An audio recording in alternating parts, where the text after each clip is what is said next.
just when you thought it was safe to go onto iTunes.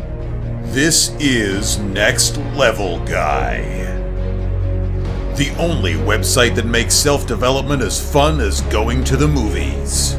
It's time to take the red pill and escape the Matrix.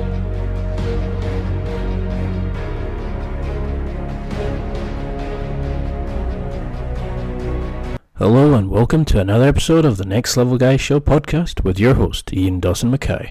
Next Level Guy is a men's interview, interest and improvement website where I interview the greats from all industries to help others better their lives. Listen to the experts in their respective fields being quizzed and learn something new. Today's guest is Jessie Pavelka. He's an internationally recognised as a fitness and wellbeing expert and specialist in extreme weight loss. He's already graced British and American television sets with his life-changing work on Sky's Obese, A Year to Save My Life, Lifetimes DietTribe, and Motivate the Masses on Oprah's own Wake Up Workout, The View, and most recently The Doctors, amongst others.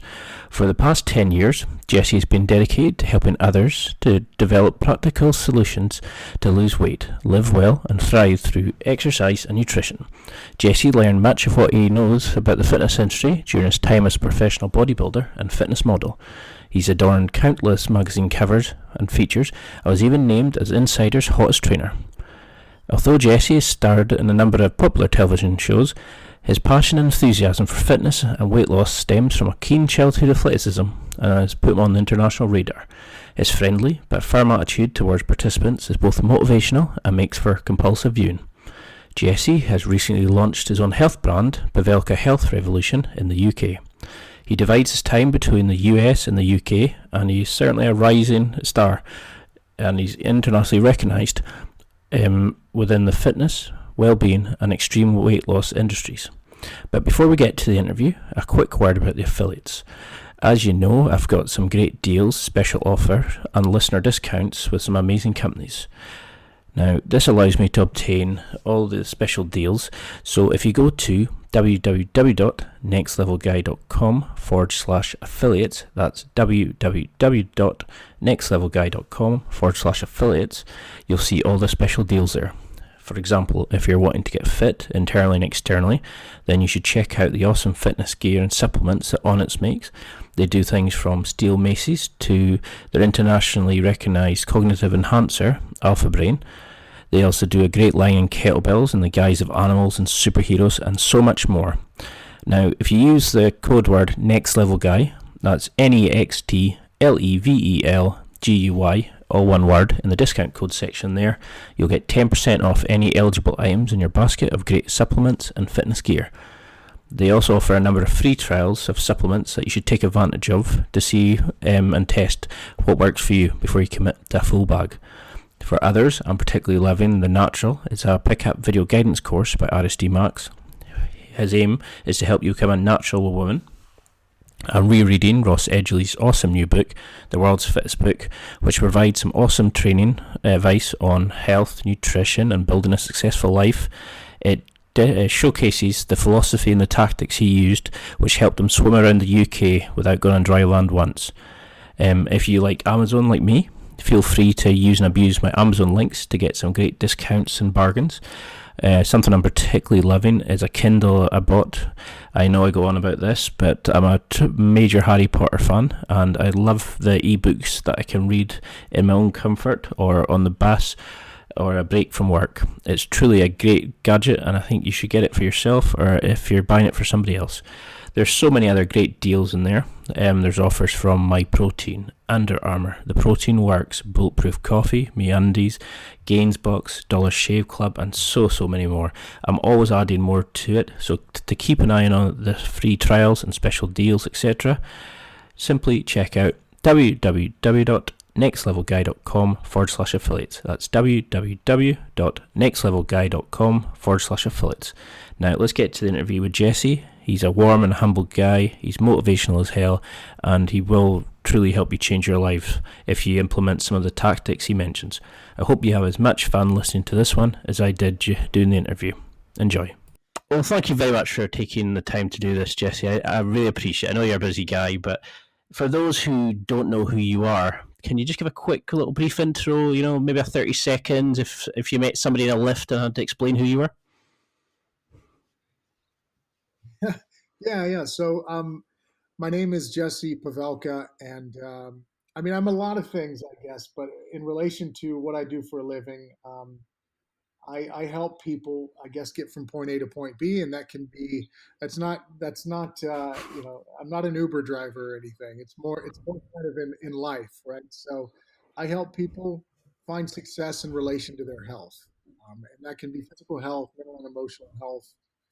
It can be in relation to their social life or even their spiritual life, and I try to help guide them on that journey. Well, you do a fantastic job of it. You seem to be able to actually delve into why the person's having the issues, why they're putting on the weight, why they're maybe have really unhealthy habits. But, you know, what actually got you into fitness? Did you have a family member that was in this kind of problem, or was there something that kind of motivated you as a kid to go into fitness? Yeah, I was a very active kid. So for me, if I was angry or if I was dealing with some kind of emotion, it was really easy for me to run out the front door and get moving.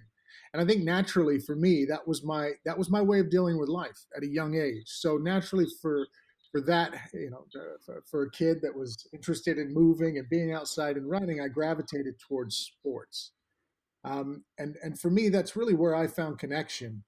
I found team. I found brotherhood. So I really fell in love with sports, and I played American football. I ran track.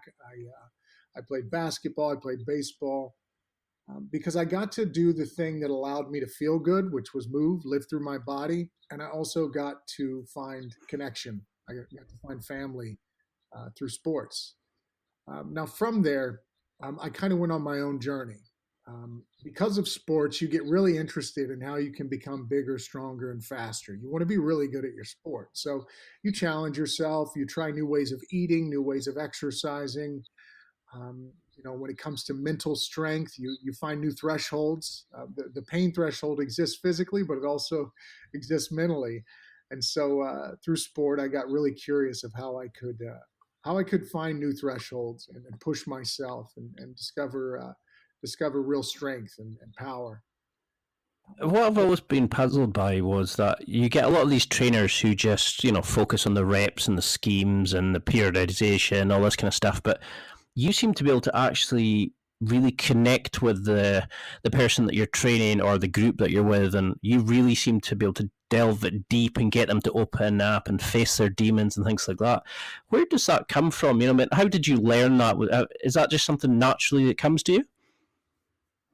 I think my continuation of how I understood what health was. It started out, very much in the sports arena. It was very much about the kind of logical side of what it meant to be healthy. It was reps. It was very physical.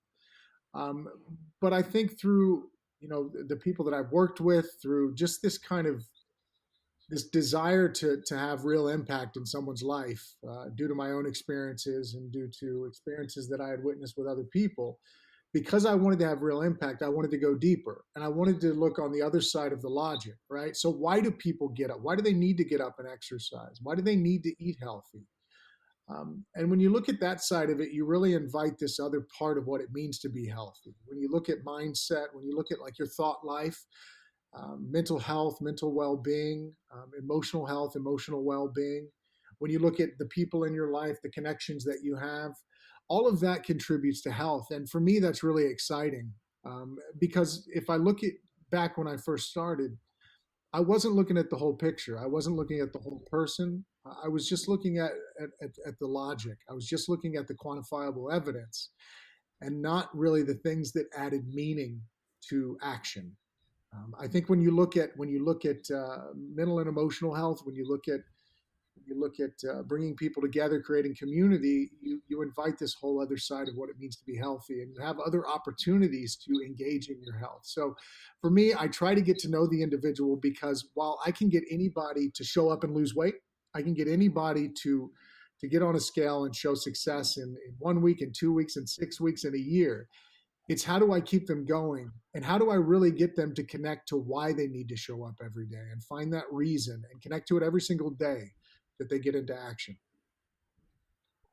No, I love that because you actually seem to go to the core of the issue. You know, you really deal with the demons that they're facing, and a lot of times it's like an issue that they can maybe fix for a short term goal, you know, when they get a wee bit of confidence, but then they slip back into old ways of thinking, negative patterns, and before they know it, they're back eating and they're not exercising. It's something I struggled with for ages.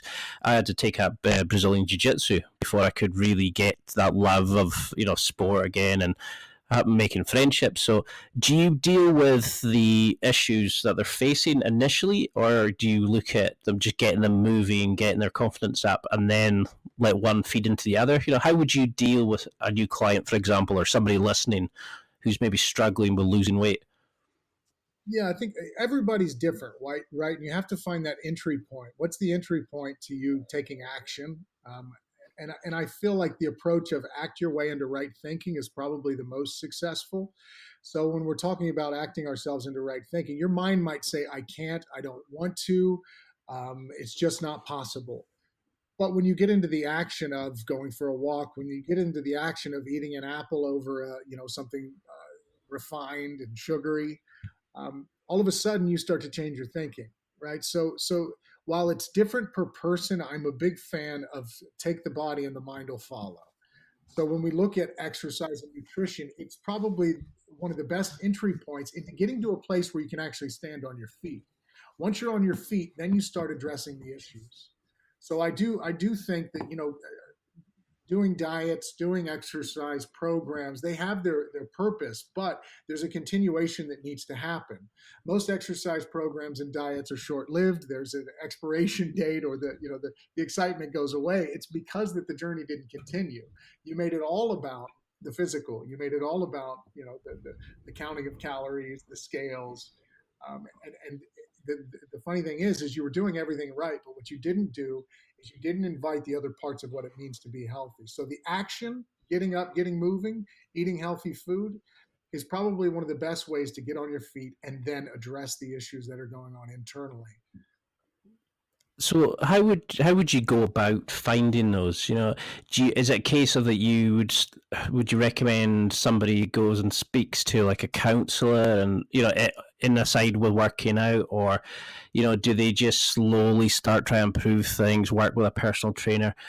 Say if somebody's listening just now, what action steps would you want to see them taking? Because when I'm starting a new year kind of new you kind of version of posts, and I was very keen to get you on because you deal with actually fixing the problem. You don't just hide behind maybe somebody building another bad habit, or somebody going to the gym, or whatever it is. Like, you're actually fixing what's causing it. So what would you want somebody who's listening to start doing? Is it just get up and go? Is it to journal? Should they what kind of things do you get your clients to do?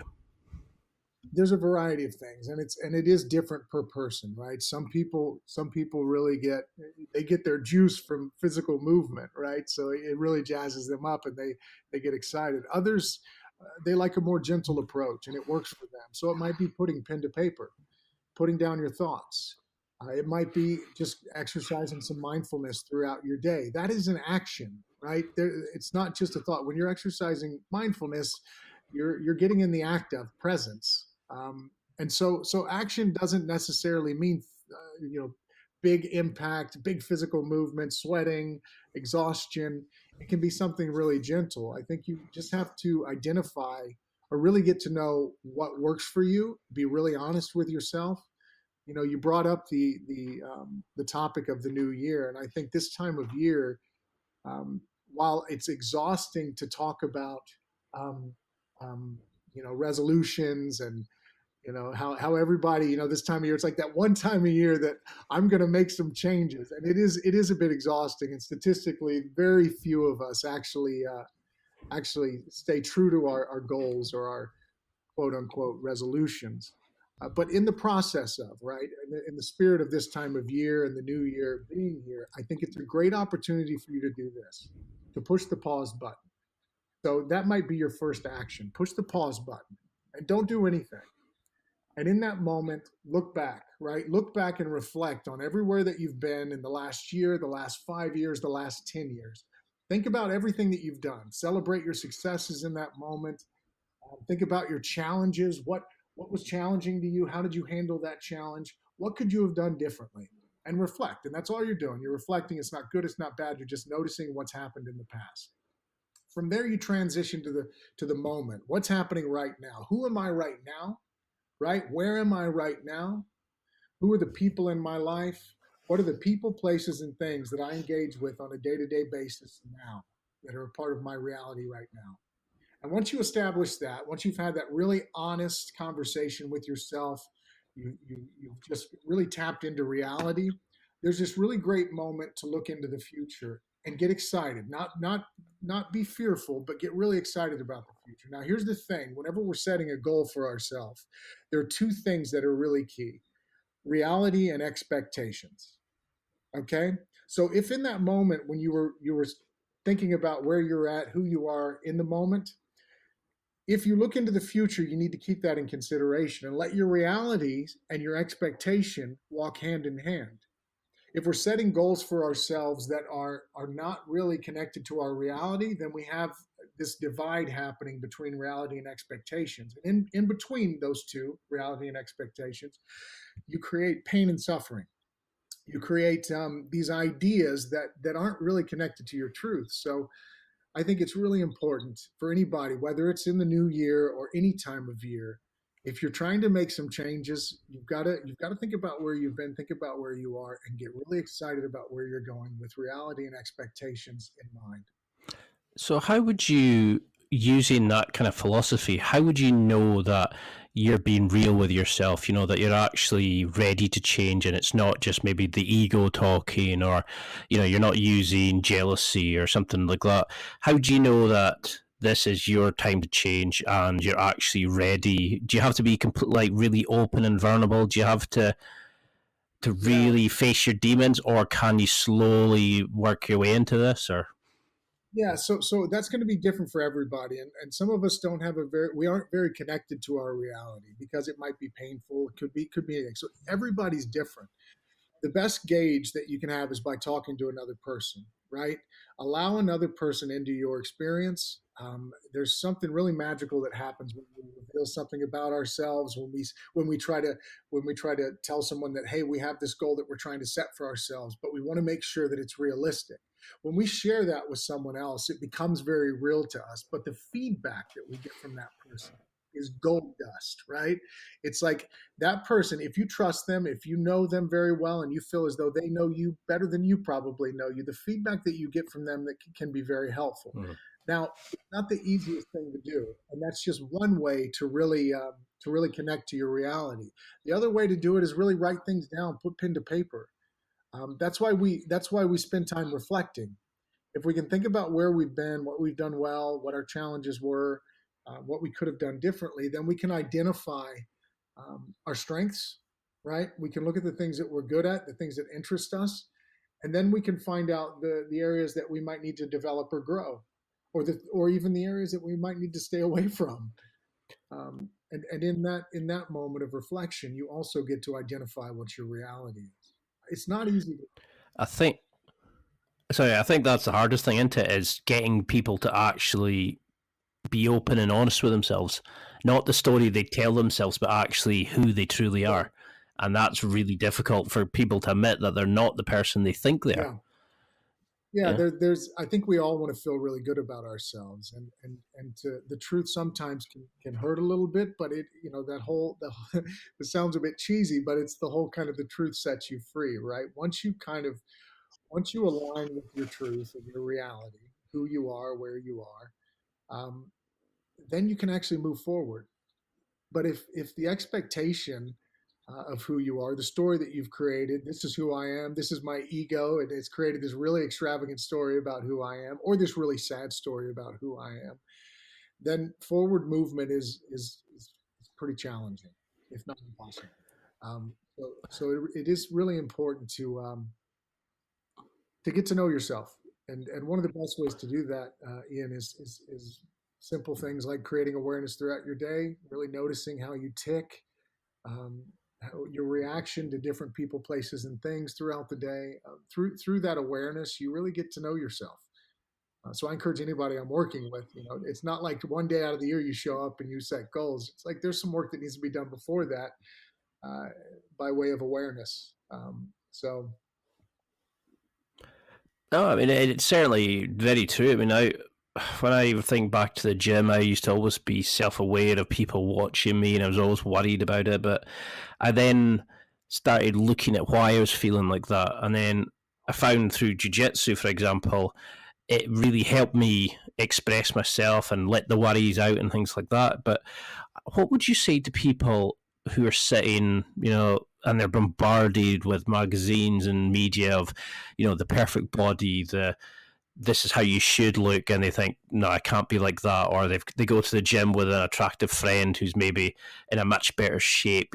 How do they learn to shut all this out and actually just focus on themselves, leave the ego at the door, and work on their own personal evolution rather than just trying, the disco muscles or the following the latest fad diet? How do they kind of just work on themselves and be consistent?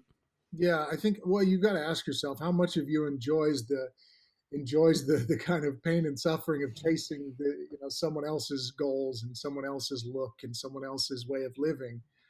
I think a lot of us can get caught up in the chase of things need to look a certain way. I need to be a certain way, but there's everybody is different, and we all have a choice, right? So if it's looking at magazines, if it's chasing the next exciting new exercise program, it's all there. You have access to all of it, but how much of it is actually contributing to you feeling good?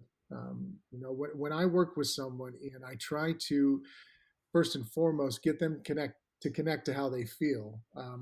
My whole philosophy is like, take your scale, throw it in the dumpster, light it on fire, bash it with a hammer, like get rid of all of those things that are distractions from what really matters. And what matters is you and how you feel. And if you can, in those moments when temptation, or when that part of you that says, is not accepting reality or accepting who you are, in those moments when you want to go to you want to go to Instagram or go to the TV and try to find a reason to feel bad about yourself, if you can just create some awareness and say, actually, no, I went for a walk this morning and it felt great. I actually decided to eat a nice balanced lunch today, and usually I don't. That felt really good. Today I called my mom and I haven't talked to her in 2 weeks. That felt really good. Today when I was feeling stressed, I took a beat and I just connected to my breath for a second. And you know what? That felt really good. If you can just believe that the feeling good is the aim, and all these distractions, all this bright shiny stuff that gets thrown in front of us becomes meaningless.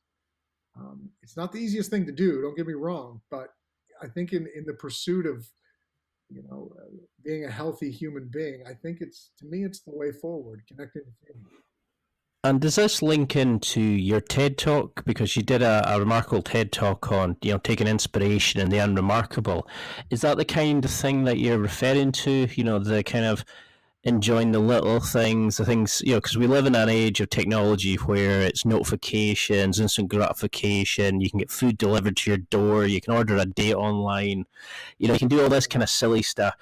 Have we, have we forgotten how to live in the moment and actually appreciate it and be, part of reality in a way? Yeah, I think there's this kind of expectation that if things are going to work, they have to be big, they have to be bright and shiny. There's got to be explosions and fireworks and all sorts of things if it's actually going to have impact. But we're human beings, and things haven't always been that way, right? Like the small stuff is the most important stuff. And it's the hardest thing when I'm working with someone to get them to buy into the small changes, right? The small behavioral changes that don't require doing an hour-long spin class, but instead like just being aware enough to know when to go for a 10-minute walk because you're feeling overwhelmed. Like those small changes are the ones that matter most, but they aren't exciting. And so this idea that things have to be exciting for them to work is false. It's the things that aren't exciting that matter the most. It's like when you don't want to do it because it's not exciting, but you do it anyway. That's when the real changes are happening. And so, in relation to the TED Talk, my aim was to paint the picture that we go searching for things that have to be larger than life in order for them to inspire us, right? Hmm. But if we stay connected each and every day, connected to the people in our world, connected to the things that make us feel good, there's moments all around us where we can be inspired to continue on whatever journey we're on, or to wake up and make the changes that we need to make in order to feel good and feel connected. And does this, how does this affect your philosophy with, how somebody deals with food? Is that something that you tackle? Because you have the four pillars where you look at, like fitness, spiritual side, etc. But how do you look and deal with like comfort eating and things like that? Does fixing the emotional pain and demons, does that actually fix that problem, or do you have to teach them how to eat and enjoy it, and like Yeah, everybody is different, Ian, and so I can't tell anybody what is going to work for them. I can tell them what I've experienced and what I think will work. And the way I work with people is I have them focus on four areas: eat, sweat, think, and connect. Now, if I'm dealing with someone that has an issue with food, I'm not just going to give the attention to the eat element. I'm going to tell them you need to live all four elements, and all four will help you with your food issue. And also, when I'm looking at the eat element, I'm not telling them to count calories, weigh their food. I don't want to add any more stress or pressure to their already stressful and stressed minds, or pressured days. Um, for me, it's really about the think and the connect element being weaved in and out of the four elements. So if you look at food, right, and we look at the act of eating, there is an opportunity every single time you take a bite of something to say, I deserve to feel good. I want to feel good. Right. So we'll go back to the apple and the refined sugary snack. If I go over here towards the apple, I get I'm saying one thing to myself. If I go over here and I eat this refined packaged thing over here, I'm saying another thing. The packaged product says, you know what? I want things to be easy. I want convenience. I want it to be cheap. And I don't really care if I feel good or not. Right? That's the signal that it sends to the brain. That action that you take in that moment is basically you telling yourself that. So the relationship with the self isn't going to be as strong as you might like. When you go over here towards the apple and you take a bite out of it, you're saying to yourself, I deserve to feel good. I am in this moment, I am in control. I get to decide what I eat. Food is fuel. Food is feeling good. Um, and every time you show up and you take a bite of something, you have that opportunity to create a connection or a strong relationship with the self. So if we look at food that way, it becomes a little more interesting, I would say. It's not a ticked box. It's not something you input in an app. It becomes a little easier. It has a little more meaning to it, I would say, as well. Now, that doesn't work for everybody. It doesn't work for everybody. So sometimes you have to put some rules and some boundaries in place that allow the individual to connect with it more. And some people have to weigh and measure. It's their idea of control. It gives them peace of mind. But I think if we're trying to create a healthy relationship with food, then we have to look at how food is a gateway to a relationship to the self. So, how did becoming a father change you in your sense of like fitness, the importance of things, how would you recommend like new fathers or people who are wanting to teach their kids healthier habits and things like that? Has it changed you in any certain way, or do these principles always apply regardless of the situation, regardless of how the time you have and that sort of thing? Yeah, yeah. So, well, I would say having a child for me was probably one of the, if not the, probably one of the most profound experiences I've ever had. And it wasn't something that just happened right when the kid was born, right? It's an ongoing evolution of what it means to be a father, what it means to be a good person, what it means to be a man. And I haven't always gotten it right. Um, but the accountability that he's brought into my life, right, is probably the greatest gift. It's one of those things. It's like I give the analogy of like the medicine that works, but you just don't want to take it, right? It's like those things in your life that are challenging, but on the other end of them, it's like, oh, I've become a better person because of this, right? It's like parenting is great, right? I love it, but it's challenging and it's hard sometimes. And it's not just parenting all the time either. It's like personal development.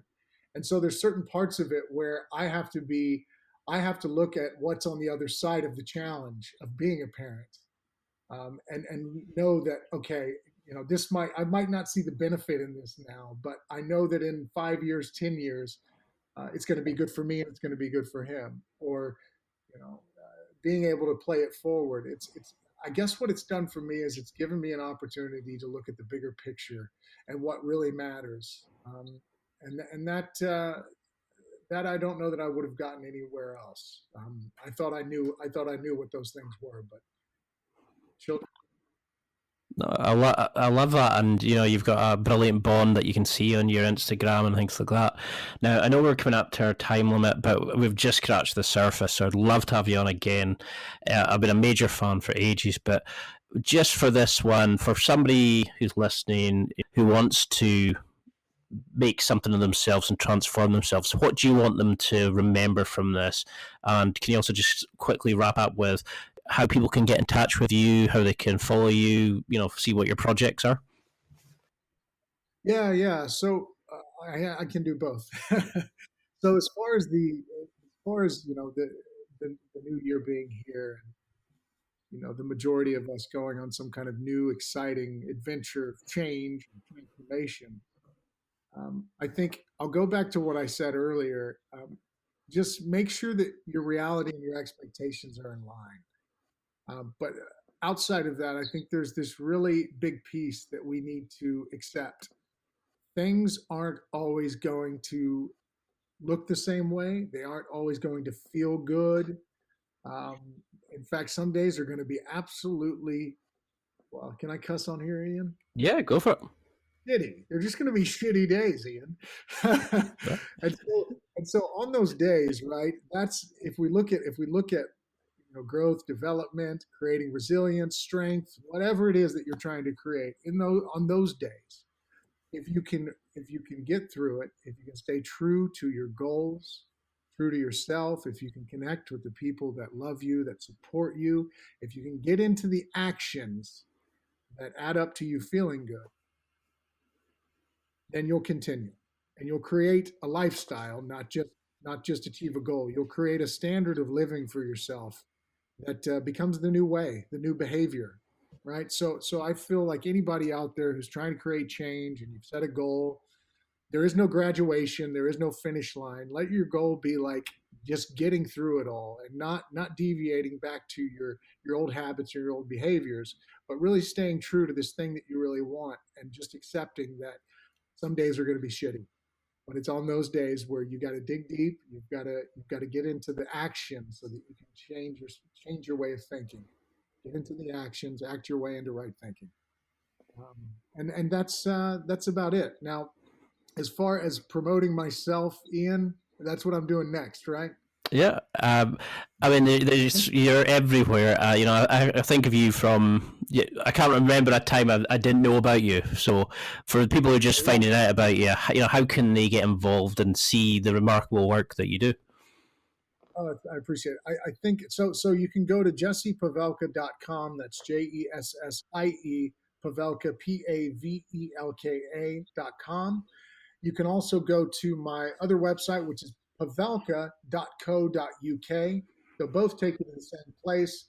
You can get some information on my 4 elements of health: eat, sweat, think, connect.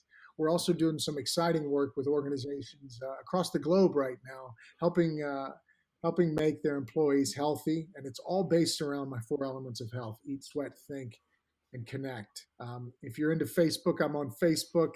Just put in Jessie Pavelka. There might be some imposters out there, but I'm the one that I think you'll be able to tell which one's me. And then Instagram and Twitter are the same, just at Jessie Pavelka.